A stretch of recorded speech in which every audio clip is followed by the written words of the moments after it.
앞서 말씀드린 코로나19 얘기로 오늘 좀 시작을 해보죠. 지금 또 델타 변이가 계속 지금 확산되고 있고 아직 그 숫자가 크게 확연히 줄어드는 모습을 보이지 않고 있어서 긴장의 끈을 놓을 수 없는데 지금 접종이 그래서 더 중요하다는 생각이 들거든요.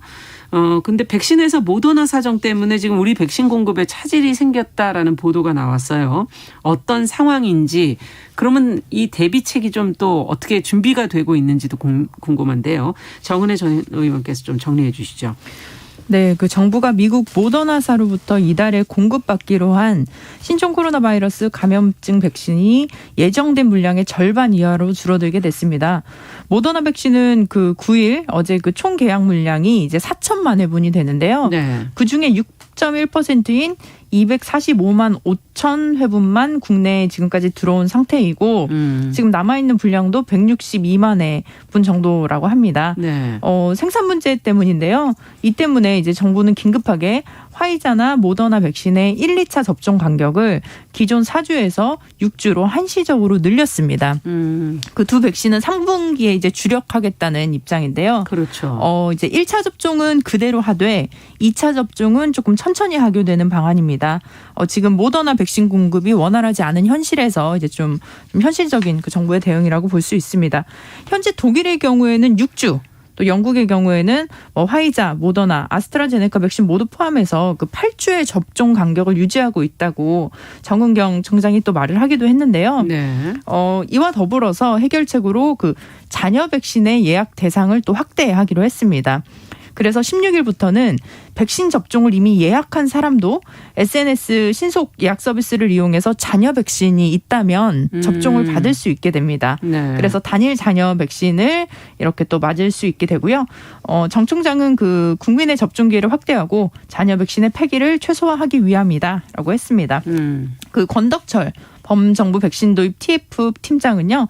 모더나사가 백신 공급 문제가 그 전 세계적인 것이다. 이게 비단 이제 대한민국에만한 것은 아닌데요.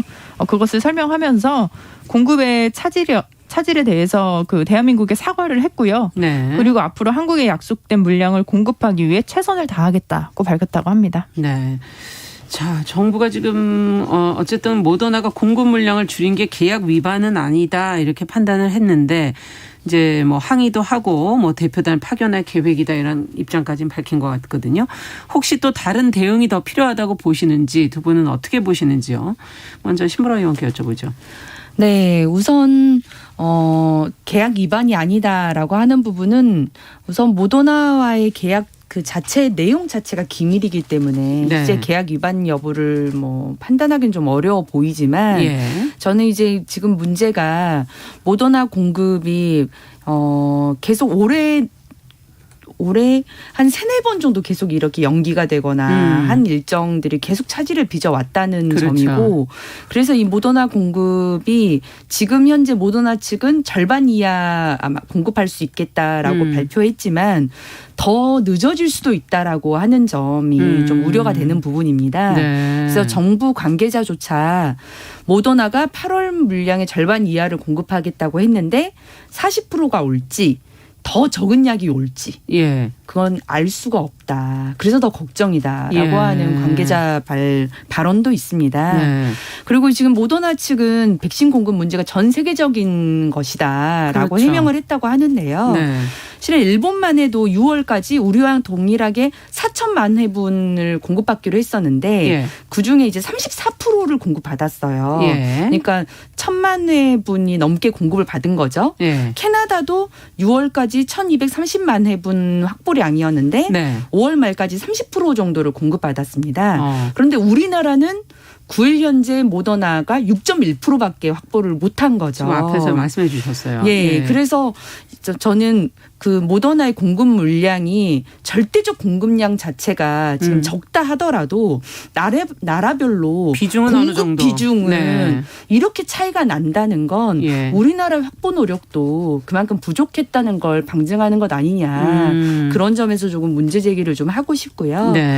실제 지금 우리 정부가 추석 전에 3,600만 명을 접종 목표로 한다고 합니다.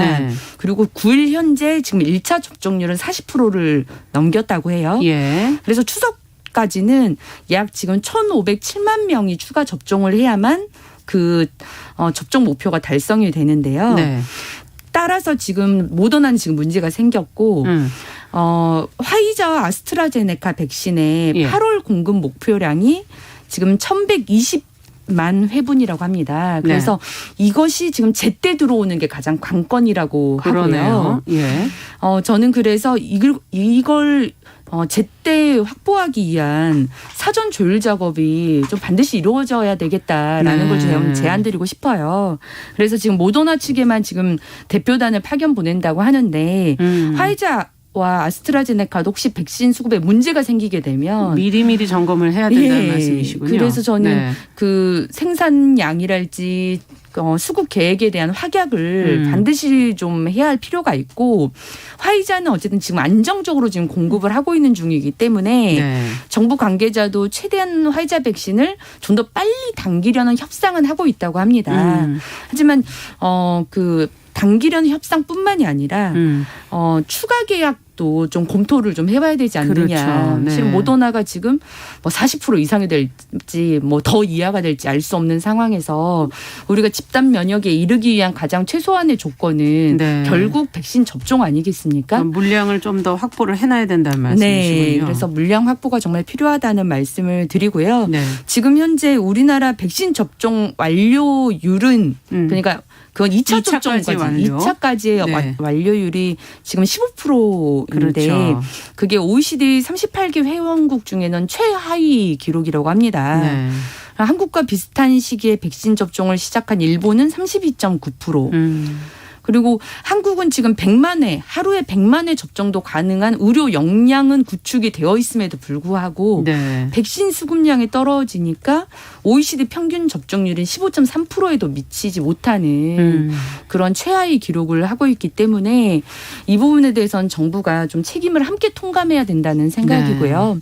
실은 이 감염병 문제에 있어서 가장 유일한 컨트롤 타워가 정부잖아요. 정부만이 유일하게 백신을 가져올 수 있는 주체입니다. 그렇죠.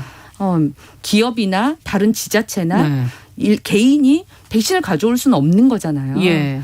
백신 확보가 최선의 방역이고 정부만 믿고 모든 지금 뭐 거리두기부터 모든 생활의 제약을 국민들이 감내하고 있는 상황에서 정부가 백신 확보의 초기 전략의 이 부재에 따른 이 백신 공백에 대한 책임을 좀 통감하고 이 부분에 대해서는 좀 통렬히 사과할 어떤 타이밍도 좀 있어야 되지 않을까라는 생각이 듭니다. 수급 계약의 뭐 확인이라든지 사전 조율부터 해서 추가 계약, 물량 확보까지 좀 더 신경을 써야 되지 않겠나. 자, 어떻게 보십니까, 정은혜 의원께서는? 네, 일단은 대한민국 같은 경우는 지금 전국의 1차 접종률이 40.8%고요. 그리고 전국에 완전 접종하신 분이 말씀하신 대로 15%인데 뭐 OECD 평균을 말씀하기도 하셨지만 지금 세계적인 평균으로는 1차 접종을 한 게 이제 30.3%고요. 그리고 전체 완전 접종이 15%대입니다. 그래서 거의 뭐 지금 전 세계적인 그 평균과는 거의 비슷한 수준인데 사실은 백신을 무조건 사실 빨리 만드는 게 좋죠. 근데 이게 백신만이 코로나 예방에 지금 모든 해결책은 아니다. 그렇죠. 백신이 온전한 키는 아니다라고 볼 수 있는데요. 대한민국은 또 국민 여러분들이 굉장히 또 협조를 잘해 주셔서 방역 수칙도 잘 지켜주시고 그래서 지금 전 세계적으로도 사망률이 굉장히 낮은 나라에 속하고요. 지금 뭐 미국이나 뭐 영국이나 우리가 뭐 백신 접종률이 굉장히 뭐 많이 높았다라고는 하지만 그 나라는 확진자 수도 굉장히 많고요. 하루에 뭐 거의 2만 명씩 확진자가 있습니다. 그리고 거의 뭐 우리의 한 10배 정도 그 이상이 될 수 있기도 하고요. 그리고 사망자 수도 굉장히 많고요. 그래서 이 모든 것들을 종합적으로 봐서 코로나를 어떻게 대응하고 있는지를 평가를 해야 한다라는 입장이고 이번 모더나가 조금 분량이 줄어든 거에 대해서는 저도 좀 굉장히 좀 아쉬운 마음이 있는데요. 지금 그래서 문재인 대통령도 지금 코로나19 백신을 해외에 어떻게 보면 소수 기업에게 의존할 수밖에 없는 상황이기 때문에 우리가 수급을 마음대로 못하지만 이제 확보한 물량을 최대한 효과적으로 활용해서 접종 목표를 달성시키겠다라는 또 말씀을 또 하셨습니다. 그리고 앞으로 대한민국이 백신 허브 국가로서 우리나라에서 생산을 할 수 있고 또 개발할 수 있는 것까지도 저는 충분히 이제 지금 대통령께서는 좀 그 분야에 투자를 하고 그 분야로 좀 계획을 하고 계신 것 같습니다. 지금 집단 면역이 우리가 3,600만 명 정도라고 하는데 지금 현재까지 2,093만 명이 맞았고요.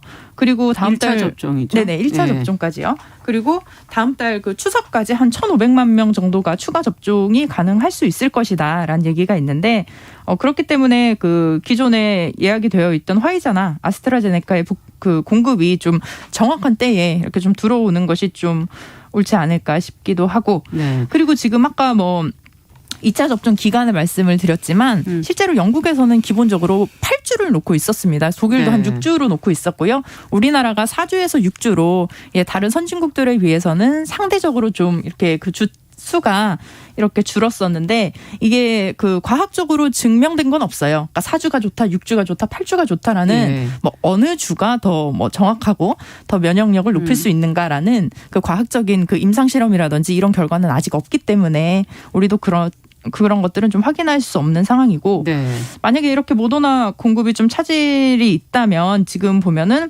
현재 50세 이상으로 되어 있는 그 아스트라제네카 백신을 40대 이하에게 접종하는 가능성도 좀 가능하다고 합니다. 그래서 이런 좀 허용 범위 내에서 가능한 범위 내에서 이런 좀 대안책도 지금 마련을 하려고 합니다. 네.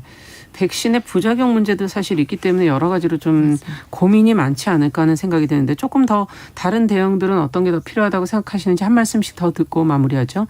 네. 어쨌든 지금 백신 확보가 잘 안 되는 상태에서 1차와 2차 접종 시기를 좀 늘리는 방식을 네. 좀 택하고 있는데 이제 그러다 보니까 실제 8월 한 중순쯤이면 이제 또 학교들이 개학을 하기 시작하거든요. 네. 근데 원래는 4주 텀으로 생각을 하고 그 4주 텀 시기에 맞춰서 예.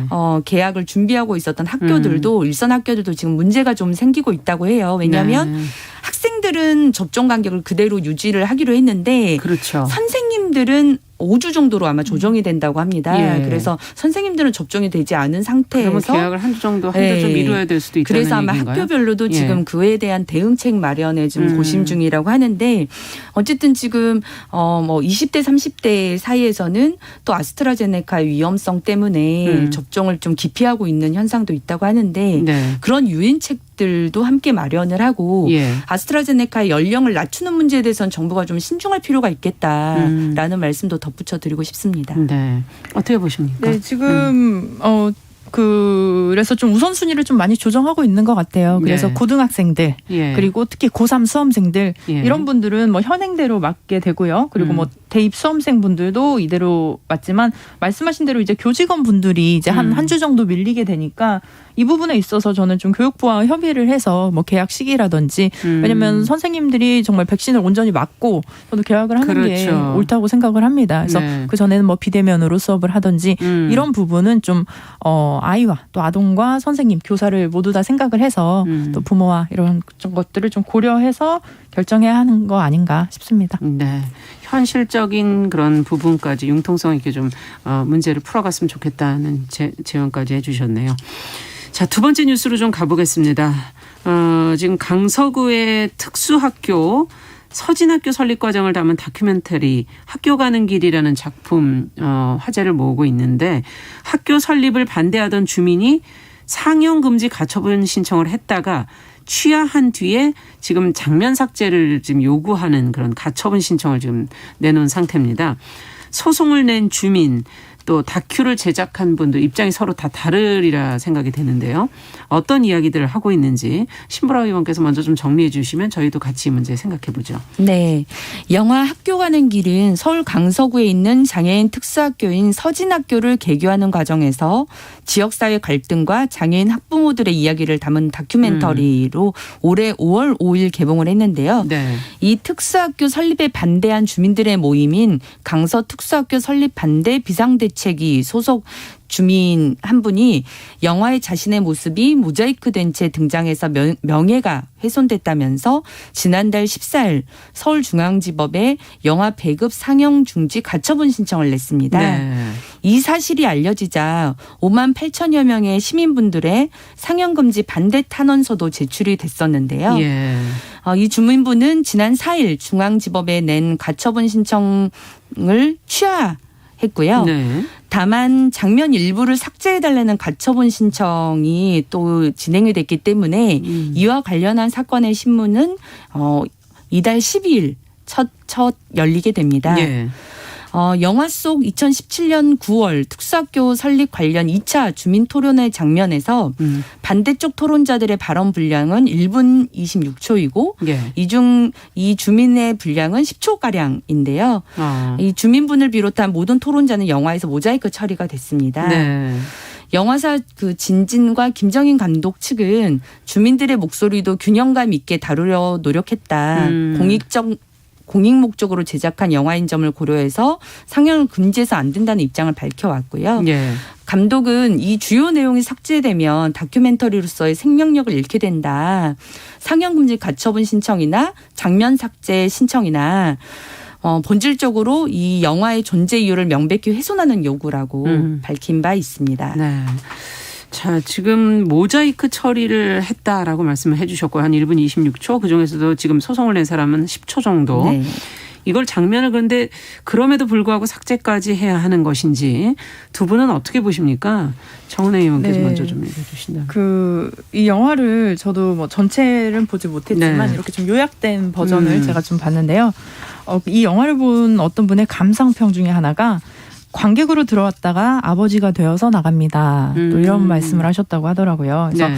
우리가 어릴 때 학교 가는 길, 이 제목이잖아요. 근데 학교 가는 길 하면 저는 굉장히 좀 힘들었던 것 같아요. 아침에 일찍 일어나고 밥 먹고 막 준비하고 가는 거 되게 좀 귀찮고 좀 짜증나는 일이었는데 우리에게는 정말 그 귀찮았던 학교 가는 길이 이들에게는 정말 새벽 6시부터 그러니까 집 근처에 학교가 없었으니까요. 그렇죠, 과거에는 6시부터 준비해서 9시까지 등교를 해야 하는 부모와 이제 또 자녀의 그런 문제점들 그리고 그들이 느꼈던 사회적인 편견들 이 부분을 정말 다큐멘터리로 굉장히 잘 담아있다고 저는 생각을 합니다. 그래서 우리가 특히 이게 또 어린이날 개봉을 했어요. 그래서 5월 5일 어린이날에 개봉했고 또 어머니들이 그 주로 했던 말씀들이 그 장애우 어머니들이 엄마가 목숨 걸고 지켜줄게 이런 말씀을 또 하셨더라고요. 그래서 굉장히 좀 감동적인 그런 다큐멘터리였고 우리에게도 많은 의미를 주는 그 영화인데 네. 그럼에도 불구하고 이게 지금 그 반대쪽 토론자들이 발언 분량을 이제 뭐 삭제해달라 이런 식을 얘기를 했고 그리고 그전엔 또 상영 금지 가처분 신청도 과거에 냈었어요. 예. 그래서 지금 한 5만 8천여 명 정도가 상영 금지 반대 탄원서를 내기도 했습니다. 근데 이게 이 작품으로 봤을 때도 저는 분명히 필요한 장면이라고 생각을 합니다. 그래서 어떤 과정에서 어떻게 그들이 학교를 설립하는데 이제 투쟁을 해왔고 그 결과가 이루어졌는지 이런 부분들을 구체적으로 그리고 그 장면이 사실 있어야지만 저는 충분히 이해가 가능한다고 보는데 네. 그 부분을 충분히 뭐 모자이크 처리를 했고요. 뭐 실명을 공개한 것도 아니고 그리고 저는 그래요. 본인이 정말 떳떳하게 내가 정말 소신을 가지고 그 반대측 했던 분들 입장이 그러더라고요. 우리는 장애인을 차별한 적이 없다. 왜 우리 지역에 들어오느냐. 저는 자기는 그것을 문제를 제기한 것이다라고 하는데 정말 본인의 소신이고 그게 떳떳한 신념이라면 뭐 저는 이렇게 뭐 공개하는 것도 문제가 되지 않을 것이다라는 생각이 들고 당시에 이제 그 김성태 이제 그 새누리당 이제 국회의원이셨죠. 네네. 근데 이제 그때는 저는 힘이 없습니다. 또 이런 얘기를 하기도 하셨고요. 그때 장애인 학부모가 이제 또 무릎을 꿇었을 때는 이제 그 반대쪽 측 분들께서는 이제 쇼를 하고 있다. 이런 말까지 하기도 했습니다. 그래서 이런 현실들은 우리가 정말 마주하고 싶진 않지만 외면해서도 안 된다라고 생각을 하고요. 마지막으로 그 강서구에서 사실은 그 허준 선생의 그 고향이라고 하더라고요. 예. 그래서 그때 당시에 또 한방 의료원은 또 설립하자는 운동이 있었다고 합니다. 근데 그 특수학교 설립을 주장하는 측에서 그런 말씀도 하셨다 그래요. 허준 선생님은 가난하고 힘없고 약한 사람을 위해 동의보감을 만드셨습니다. 그 허준의 가치를 지키기 위해서는 어떻게 보면 한방의료원을 설립하는 것도 중요하지만 이런 장애우들의 그런 장애인들을 위한 학교 설립도 중요하다. 지금은 제가 보니까 굉장히 깨끗하고 너무 넓고 아이들이 지낼 수 있게 좋게 되어 있더라고요. 그런 시설에서 교육을 하고 당시에 그 눈물을 흘렸던 어머니들의 자녀들은 사실 그 혜택을 받지 못했지만 그 이후에 비슷한 장애우들이 또 이렇게 또 학교에 다닐 수 있고 마지막으로 이제 중요한 것은 사실 이게 저는 부모들의 갈등, 지역 주민의 갈등으로 비춰지지 않았으면 좋겠습니다. 이건 사실 정부가 무능했고요. 그다음에 그 지역구 정치인이라든지 그 지역에서 해야 있었던 그 해야 할 일들을 하지 않았던 사람들의 잘못이 아니었나 하고 싶습니다. 네. 어떻게 보십니까, 신보라 의원께서? 네, 저도 실은 이 영화를 아직 보지는 못했어요. 그래서 영화 얘기는 들었었는데 꼭 봐야겠다. 우선 그런 마음이 또 들었고, 그렇죠. 다만 이 가처분 소송과 관련해서는 양측의 입장이 확 갈리는 것 같아요. 네. 가처분 소송을 진행한 주민분은 배급사를 통해서 우선 본인의 장례 삭제달 요구를 했는데 그 요구가 받아들여지지 않자 이제 소송으로 이어진 거고, 이 영화 속의 본인의 모습이 지역 이기주의처럼 비춰졌다. 자신은 이제 지역 사회에 나눔과 봉사활동을 해왔던 사람들인데 그래서 그런 님비처럼 비춰지는 것에 대한 명예훼손이 있다고 주장을 하는 거고요. 네. 감독은 이게 발달장애 아동 학부모의 일반적 견해가 아니라 반대했던 주민들도 피해자라는 관점에서 이 다큐를 만들게 됐다. 그래서 그 반대했던 주민들의 아픔과 상처도 함께 담고 그런 사회 구조의 문제를 전반적으로 지적하고 싶었던 것이고, 이게 그 토론회 장면에 다른 분들도 또 이런 소송을 계속 할 수도 있기 때문에 그렇죠. 그런 측면에서 이번 소송을 잘 대응하려고 한다 이렇게 밝혔습니다. 네. 아마도 이제 그냥 일반적인 뭐 공영방송에서 나오는 다큐멘터리가 아니고 그렇죠. 어쨌든 이제 영화라고 하는 다큐 성격 영화라고 하는 걸로 그렇죠. 이제 판매가 되기 때문에 이 가처분 소송의 이제 표현의 자유와 명예훼손의 어떤 권리가 충돌하게 되는 문제일 거군요. 것 같고요. 네. 이 건은 감독도 이제 표현했다시피 실은 가양동이라고 하는 곳에 그 대규모의 영구 임대 아파트 단지를 만들어서 취약계층이 밀집하게 하면서의 지역 형평성 문제, 그다음에 정치인의 개발 공약에 따른 어떤 기대, 그렇죠. 특수학교에 대한 편견, 맞아요. 지자체자나 정부의 정책 부재 이런 것들을 총체적으로 실은 얽혀진 그냥 단순한 문제가 아니라는 거군요. 문제였었기 때문에 네. 실은 2013년에 이 특수학교를 짓겠다고 계획을 발표하고서도 거의 10년 가까이 이렇게 지지부진한 맞습니다. 상황이 있었던 거거든요.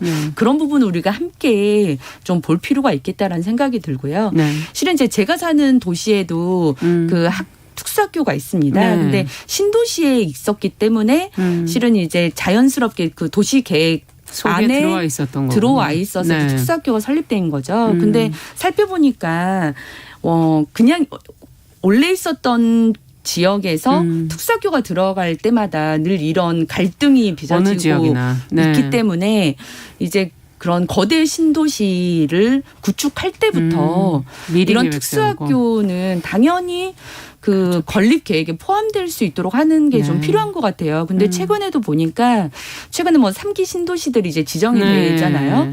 근데 이게 특수학교를 설립하려면 이게 LH공사와 협의를 해야 되는 문제더라고요. 부지를 확보하는 것, 그렇죠. 건립하는 것 등이 예. 교육청과 LH 간의 협의 사항이라는 점에 저는 주목을 그렇군요. 하게 됐습니다. 네.